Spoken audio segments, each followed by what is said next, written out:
திருப்பத்தூர் மாவட்டம் வாணியம்பாடியில் ஆட்டோ ஓட்டுநரின் மனைவிக்கு 1,63,00,000 ரூபாய் ஜிஎஸ்டி வரி பாக்கி உள்ளதாக கூறி அவரது வங்கிக் கணக்கு முடக்கப்பட்டுள்ளது.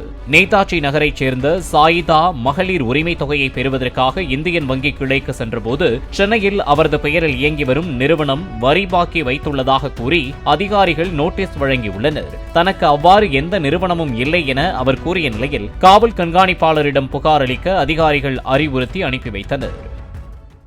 சார், நம்ம வாணியம்பாடி நேதாஜி நகர்லேருந்து பேசுகிறோம் சார். நம்ம ரேஷன் கார்டுலேருந்து 1000 ரூபாய் வருதுன்னு சொன்னாங்க. போய் பார்த்தாக்கா வரல துட்டு. Aadhaar card link பண்ணுன்னாங்க.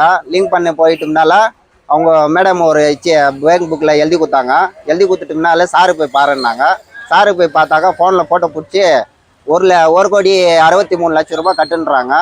எதுக்குன்னு சாருன்னு கேட்டாக்கா எனக்கு தெரியாதுப்பா, நீங்கள் உங்கள் பேரில் கம்பெனி எதுவும் நந்து நிற்கிதுன்றாங்க, நீங்கள் எதுனாலும் நீங்கள் அங்கே போய் பார்த்துக்கங்கன்ட்டு அவங்க எதுவும் ஃபோட்டோ பிடிச்சி இந்த பாருங்கள் சார், இந்த 3-5 காப்பி கொடுத்து அனுப்பிச்சிக்கிறாங்க. ஆனால் எதுன்னு தெரியாது சார். இதெல்லாம் நம்மளுக்கு தெரியாது. அதை பற்றி எல்லாம் நம்மளுக்கு அவ்வளோ தெரியாது. நம்ம ஆட்டோ ஓட்டுறவங்க டெய்லி ஒரு 500 ரூபாய் கூலிக்கு தான் ஓட்டி நிற்கிறோம். அதுவும் வாடகை ஆட்டோ. நம்மளுக்கெல்லாம் அவ்வளோ எதுவும் தெரியாது. இது என்ன சார், எப்போ பார்த்தாலும் இதே வந்து நிற்குதே சார், கொஞ்சம் பார்த்து